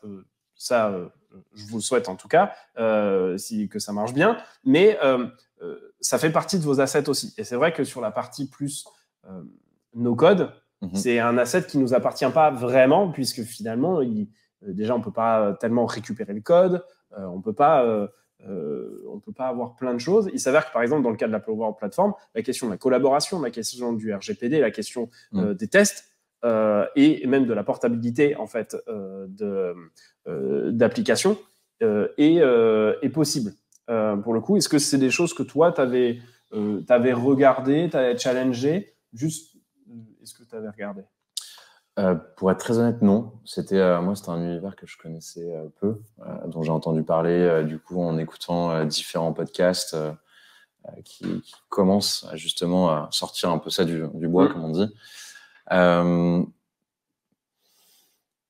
pense que on a vraiment eu aussi la volonté d'investir sur quelque chose peut-être de plus long terme, qui permette de se dire, OK, si demain on veut avoir la possibilité de développer, etc., avoir l'agilité de pouvoir le faire en code, on a déjà les fondations pour le faire, les connaissances et les profils qui permettront en fait de manipuler cette matière-là, de pouvoir développer en propre l'une ou l'autre des parties de ce qui va constituer le digital chez H1. Donc, je pense que d'une manière ou d'une autre, on l'aurait fait pour se préserver de toute éventualité imagine, demain, tu arrives, tu te dis, bon, bah, tu deviens le partenaire privilégié de je ne sais quelle structure potentiellement étatique qui te permet de développer et d'avoir encore plus d'impact avec H1. Mais d'où provient la structure code, etc. Est-ce que vous la possédez ou pas? Est-ce que c'est un service qui est français ou pas? Et donc, du coup, on voulait pouvoir se donner la possibilité de se préserver de ces questions-là et de se dire, OK, en fait, s'il y a un asset critique ou un partenaire qui nous bloque là-dessus, on a la possibilité de répondre. C'est un vrai sujet que je me pose un peu finalement, ou je pose en fait un peu naïvement en me disant, je pense que les outils sont quand même très très mûrs en fait aujourd'hui. Mais peut-être qu'il y a une certaine limite, effectivement, à un moment donné, aujourd'hui, qui est presque une limite business, finalement, en se disant, on a peur d'être bloqué par, effectivement, l'État qui a, lui, pas du tout les mêmes systèmes d'information et pas les mêmes attentes, et pas sûr que ces outils-là, en fait, soient encore totalement opérationnels par rapport à des besoins business, finalement. C'est ça, et puis potentiellement, tu peux avoir certains blocages techniques, encore que, en fait, comme les outils évoluent très vite, de fait, je pense que le temps de les développer, ils auront rattrapé le blogage technique potentiel. Mais là, de fait, on a les deux. À nous de bien savoir les hybrider pour les faire fonctionner ensemble. Et après, comme tu le disais, effectivement, peut-être que Each One aujourd'hui, c'est une entreprise qui est basée sur de l'humain, etc., très human intensive dans la répartition du nombre d'employés versus la tech qu'on a. Demain, ça peut évoluer sur certains aspects de notre activité qui peuvent devenir plus tech, potentiellement des interfaçages ou des SaaS à naître pour l'un ou l'autre des services qu'on peut développer. Donc, il faudra être en capacité de pouvoir miser dessus. Et donc, ça veut dire que potentiellement, dans un premier temps, c'est peut-être plutôt l'équipe product builder qui va grossir plus vite que celle de dev au sens plus classique du terme, parce que le besoin est plutôt on va pouvoir mieux répondre aux besoins par des outils no-code dans un premier temps sur la croissance de l'activité de ce côté-là. Ok. D'un point de vue méthodologique, comment t'organises ton équipe? Tu l'as organisé le matin, vous faites, je sais pas, un stand-up meeting et ensuite chacun va à ses occupations. Est-ce que tu as mis en place une organisation particulière? Ça m'intéresse d'essayer de comprendre ce que tu as mis en place. Je pense que c'est très itératif au début. Mais, on a une première base. Alors, est-ce que tu peux nous raconter un peu cette première base? On a une première base alors on a plusieurs rituels au niveau de cette équipe tech. On a un petit daily, tous les matins, un petit quart d'heure qui résume un petit peu, de manière assez classique finalement. On s'est inspiré aussi de ce qui se fait en dev plus classique, où on reprend un peu ce qu'on a fait la veille et le programme de la journée. On a un rendez-vous hebdomadaire, donc un weekly, où là, les deux équipes sont rassemblées un petit peu sur la revue du backlog. Donc à la fois le backlog lié à la roadmap tech qu'on s'est fixé et le backlog lié plutôt aux petits pépins de tous les jours en fait, par rapport aux équipes, etc., qui nous font des tickets sur des choses qui sont plutôt des bugs à réparer. Et qui parfois peuvent devenir des projets un petit peu plus gros et qui là vont passer plutôt dans le côté roadmap, le plus gros backlog. On a un backlog refinement spécifique pour le code et le no-code fait avec Valentine. Peut-être t'expliques ce que c'est qu'un backlog refinement. Alors c'est la repriorisation des tâches qui sont dans le backlog, que ce soit désigné pour le code ou le no-code avec le product manager, et aussi l'ouverture de ces tickets-là pour savoir où est-ce qu'on va se diriger, du coup, sur quel type de solution on va s'engager pour l'un ou l'autre de ces problèmes-là. Et donc là, en revanche, on les a splittés. C'est-à-dire que ce rendez-vous avec notre product manager Valentine, il y en a un spécifique pour le code et un spécifique pour le no-code. Donc le point de rencontre des deux équipes, c'est vraiment cet autre rendez-vous plus hebdomadaire qui permet de rassembler les deux. Et on fait une fois par mois une sorte de masterclass un petit peu de ce qui a été produit par l'ensemble de l'équipe pour présenter un petit peu les travaux de chacun. Exactement, les nouveautés, ce qui a été délivré en termes de produits finis. Bon, c'est un petit peu plus il y a un petit peu plus de choses à montrer en no-code parce que de fait ça va vite, mais c'est intéressant en fait d'avoir aussi le côté code, et on essaie de rentrer un petit peu dans les détails de ce qu'il y a derrière, avec pour chacun on essaie de vulgariser aussi ce qui a été fait, etc., pour que les personnes qui sont en no-code puissent donner potentiellement des portes ouvertes au code en disant voilà, en fait là il y a cette possibilité potentiellement de s'interconnecter via API, etc. On l'a fait de telle manière. Potentiellement, là, on aurait peut-être besoin un peu de code pour aller plus loin sur cet aspect-là. Et du coup, côté code, pouvoir vulgariser aussi ce qu'ils ont fait sur comment derrière ça peut se connecter aussi sur des outils qu'on a déjà mis en place. Donc, la vraie pédagogie en interne. Sur la partie, parce que je pense vous êtes en train de grossir, vous avez déjà donc du legacy, des choses que vous avez fait avant. La partie documentation chez Each One, c'est un truc que toi, tu t'imposes. que vous avez déjà trouvé finalement une sorte de template en fait. Vous faites ça sur quoi potentiellement? Alors ça, c'est quelque chose que je m'impose, qu'on s'impose depuis que l'équipe se construit. Pour être très honnête, je me l'imposais très peu avant, ce qui, je le voyais venir, a posé vite problème pour le côté collaboratif avec les autres product builders de l'équipe et potentiellement aussi l'équipe code, parce que il y a des doublons, il ne faut pas que ça se marche sur les pieds, il faut que ça corresponde et en fait, il faut qu'il y a un moment, ça communique. Donc là, moi, je me suis lancé dans une énorme documentation de ce que j'avais pu produire auparavant, déjà pour le cleaner, le réagencer de manière beaucoup plus logique par rapport aux nouvelles connaissances qu'on a dans l'équipe. Et là, sur toutes les nouvelles choses produites, là, on combine sur la gestion de projet des outils comme Notion et avec le côté plus visualisation des workflows, on utilise Whimsical. Whimsical, d'accord. Ouais. Trop bien. On n'est pas encore sur des GitHub, etc. Enfin, on n'utilise pas d'outils d'environnement de la tech pour le moment pour documenter, mais GitHub et le no-code, pour l'instant, c'est quand même assez compliqué. Ouais, voilà. Ou même dans le système de ticketing, on n'est pas sur des trucs de l'univers de la tech, mais demain, je pense que c'est ce qui nous manquera en fait d'avoir, c'est ces outils qui prennent en fait les tenants, les aboutissants de ces deux mondes entre guillemets pour n'en faire qu'un à la fin. Ok, du coup partie méthodo.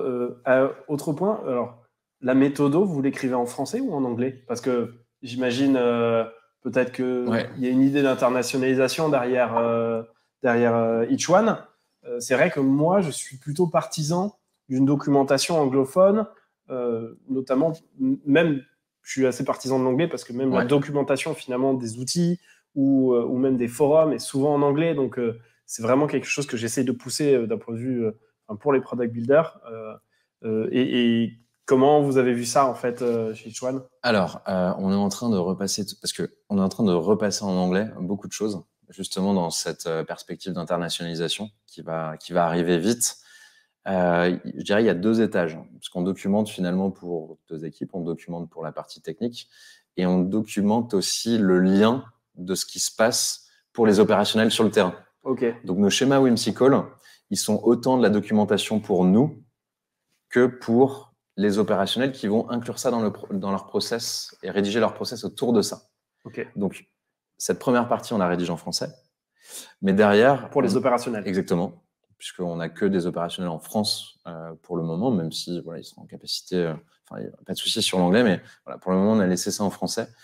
Et là, par exemple, on est en train de faire une complète refonte de nos systèmes de base de données sur Airtable pour avoir une meilleure structure, etc., qui puisse être utilisée sur des logiciels d'interfaçage type WeWeb ou Stacker. Donc là, on a besoin de passer un petit peu au-dessus. Et donc, on profite de ce chantier-là pour repasser, par exemple, tous les noms de colonnes en anglais, etc. Et avoir quelque chose qui soit utilisable, justement, dans cette perspective d'internationalisation. Donc, quand même, malgré tout, écrire en anglais est plutôt une bonne pratique, en fait, pour les personnes... Pour documenter, ouais. Pour documenter. Pour documenter, ouais. Je pense que c'est important.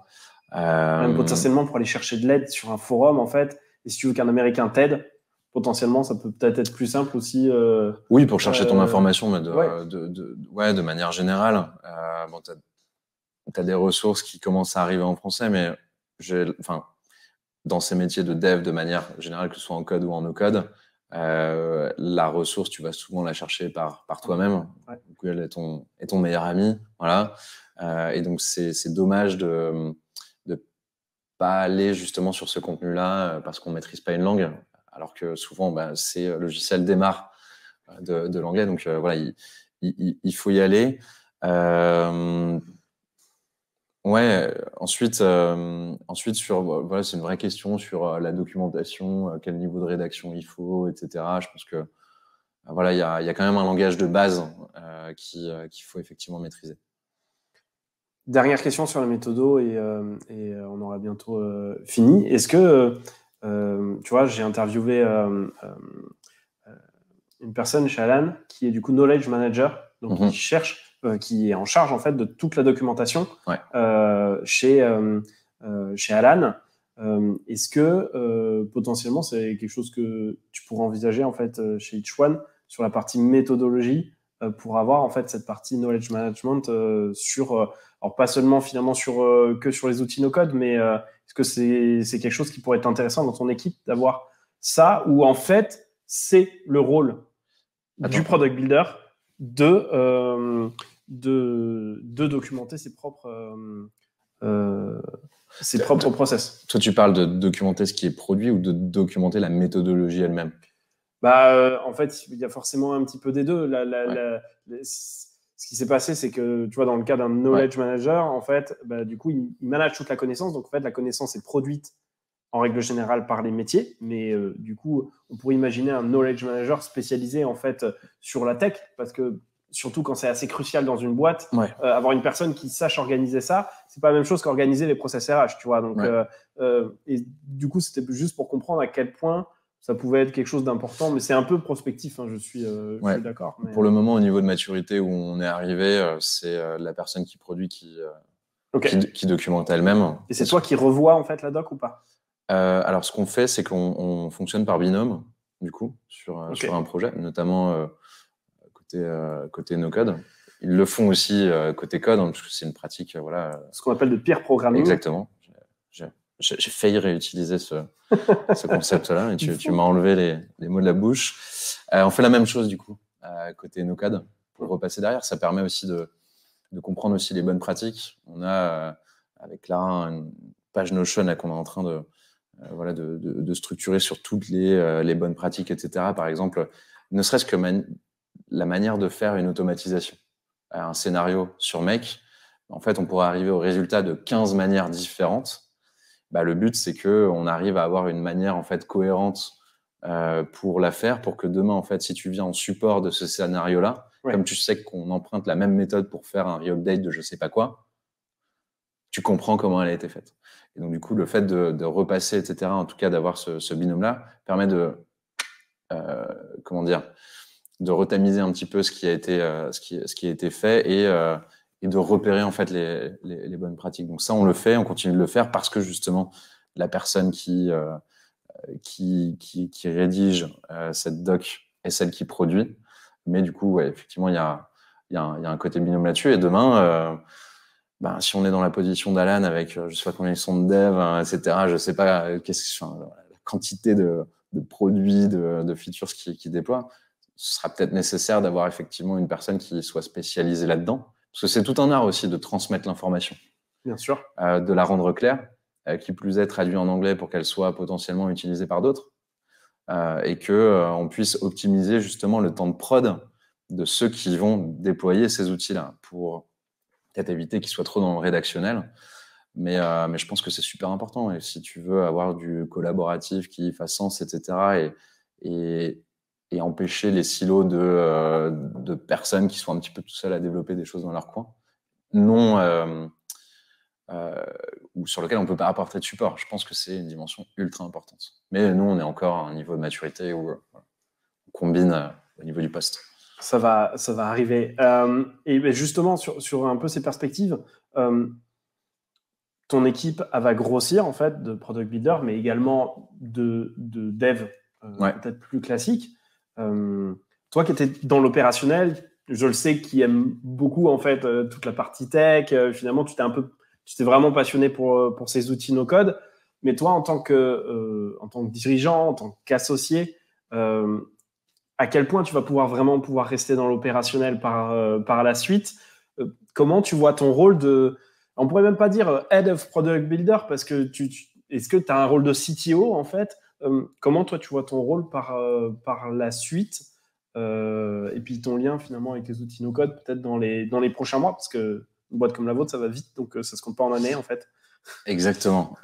Oui, alors effectivement le rythme de changement de rôle au sein de Each One, moi j'en ai occupé beaucoup depuis le début de la construction de Each One, notamment pour occuper toutes les positions sur lesquelles on n'a pas forcément le temps de recruter. Donc, je me suis occupé de la finance à un moment, de la RH, du delivery. En fait, systématiquement, on a recruté aussi à tous ces postes. Donc, j'avais un rôle aussi finalement de structuration de ces équipes en devenir pour que voilà, il y ait une base pour que les personnes qui soient les plus pertinentes puissent opérer à ces postes-là. Moi, je dis souvent que une des premières missions d'un cofondateur, c'est de systématiquement arriver à recruter meilleur que soi à chacun des postes Je pense que c'est un excellent conseil. que l'on occupe. Il peut y avoir parfois des questions d'ego autour de ça, mais voilà, je joue pas là en fait. Il y a vraiment une séparation à faire entre un rôle opérationnel au sein d'une boîte que doit avoir chaque cofondateur et son rôle intrinsèque de cofondateur et de ce qu'il représente. C'est-à-dire de partage, transmission des valeurs, d'engagement des collaborateurs au sein de l'équipe en interne, voire à l'extérieur. Et là, ça se partage aussi. Voilà, Théo et Fanny sont plus exposés côté externe chez H1. Moi, je suis un peu plus dans l'interne. Donc, en termes d'évolution aujourd'hui, moi, mon objectif, elle est d'arriver à faire monter justement cette équipe tech pour qu'elle arrive à fonctionner, pour qu'elle se coordonne par en fait alors soit la contrainte ou comme je disais l'opportunité qu'on s'est donnée de faire fonctionner code et no code ensemble et en fait je vais arriver à un rôle aussi très de coordination avec ce qui se passe sur le côté delivery opérationnel, c'est-à-dire qu'on a de forts enjeux de déploiement de programmes dans le réel et aussi d'acquisition des candidats et faire que ce pipe de candidats en fait puisse se traduire en recrutement. Et donc il y a une coordination aussi à faire avec l'opérationnel dans tous les rouages en fait qu'on a autour de ça. Et donc on a recruté aussi à la tête de ces équipes delivery d'autres C-level. Et donc je vais me trouver à la coordination en fait de cet univers tech, outillage à la fois de tools et développement de produits. Et ces équipes qui sont plus dans le delivery organisationnel, gestion de projet, qui doit pouvoir déployer nos programmes. Donc je vais être à la coordination entre l'ensemble de ces rôles. Une fois que on aura une équipe tech aussi qui pas trop dur de lâcher la main en fait finalement sur ces outils no code. Pas tellement parce que en fait ce que tu es en train de nous dire c'est que c'est un truc que tu aimes bien, mais tu sais que c'est pas ton rôle de dirigeant finalement je pense que d'être dans les mains dans le cambouis en fait au final. Oui, et puis c'est de laisser la place à des personnes qui vont être bien meilleures que toi dessus parce que c'est pas ton rôle au quotidien finalement. Oui, et en fait finalement je suis aussi passionné par ça parce que je vois l'effet levier que ça apporte à mon projet, à ma boîte. Mais pas en tant que le no-code en lui-même en fait. C'est qu'aujourd'hui, c'est un levier incroyable pour faire grandir une boîte. De la même manière que initialement, je m'occupais peut-être un petit peu plus d'aller dans des programmes d'incubation, de les suivre, etc., et de grandir en tant qu'entrepreneur. Je consacrais beaucoup de temps à ça, moins peut-être au développement des produits no-code au sein de l'équipe.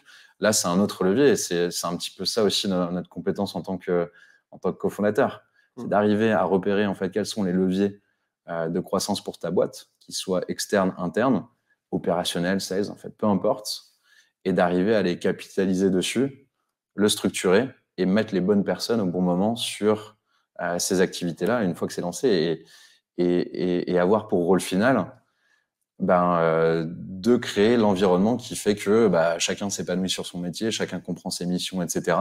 et que tout ça se goupille de la meilleure des manières avec les valeurs que tu t'es données en tant que boîte pour suivre la mission que tu t'es fixée. Bien dit tout ça. Écoute, j'ai une dernière question avant qu'on termine. Et après, on en arrêtera là. Mais c'est deux questions qui me paraissent être hyper intéressantes. C'est comment toi, tu progresses. Mais comment tu progresses, en fait, finalement, déjà sur les outils no-code, comment au quotidien tu progresses. Et ça m'intéresse aussi de savoir, alors parce que moi-même, effectivement, du coup, je suis aussi dirigeant, mais je pense que ça peut vraiment intéresser ceux qui nous écoutent aussi. Comment toi, tu progresses aussi en tant qu'associé, fondateur dans une boîte qui aujourd'hui est véritablement en croissance. Est-ce que tu peux nous dire comment tu progresses justement? Yes. Alors, peut-être je vais commencer par no-code. la partie no-code. J'ai progressé initialement en étant assez curieux sur les premiers outils que j'ai découverts. Donc, je suis resté aussi très siloté, entre guillemets, sur des outils que je connaissais. En fait, j'ai suivi un petit peu la courbe de progression de ces outils pour progresser avec eux. À partir de la fin d'année dernière, c'est là où j'ai senti en fait qu'il fallait que j'aille beaucoup plus loin. Il y avait un plateau. Exactement. Là, j'étais en train de me heurter à une sorte de plate-fond de verre technique, etc., de connexion à un écosystème que je voyais se créer, mais dans lequel j'étais pas forcément, parce que j'étais plus effectivement dans mon écosystème entrepreneur, etc., ou lié à l'entrepreneuriat social.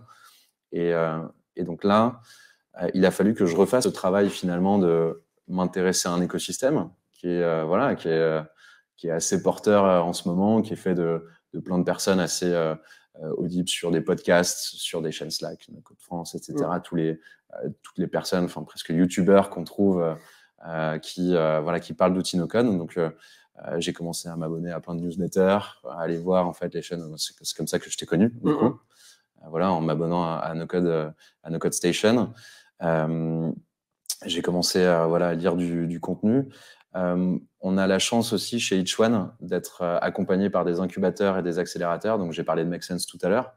Là, on a participé à l'accélération, notre programme d'accélération chez 50 Partners. Aujourd'hui, on est aussi accompagné par Ring Capital. Et donc, du coup, ce sont aussi des acteurs qui ont pu me connecter à des entrepreneurs, des spécialistes de ce monde-là. Et donc, ça m'a permis d'ouvrir un petit peu mes chakras là-dessus. Je me suis dit aussi, je vais aller faire une formation aussi. Je vais prendre du temps pour ça en parallèle de mon activité pour comprendre comment ça marche, voir un petit peu le contenu en fait qu'il y a du coup dans une formation, connaître aussi les gens qui s'intéressent à ça. Et me connecter aussi à toutes ces personnes qui maîtrisent ce sujet pour me mettre pleinement dedans. Et donc, c'est de ces connexions-là que tu apprends qu'il y a telle chose que tu peux faire, comme ça existe, etc. Donc, je progresse de cette manière-là. L'autre point de progression technique, maintenant que j'ai, il est en interne. De fait, quand tu es entrepreneur, tu apprends systématiquement à aller chercher en externe au début, parce que de fait, en interne, t'as pas beaucoup de ressources. Il reste tout à construire. Donc, du coup, moi, c'est vraiment un réflexe.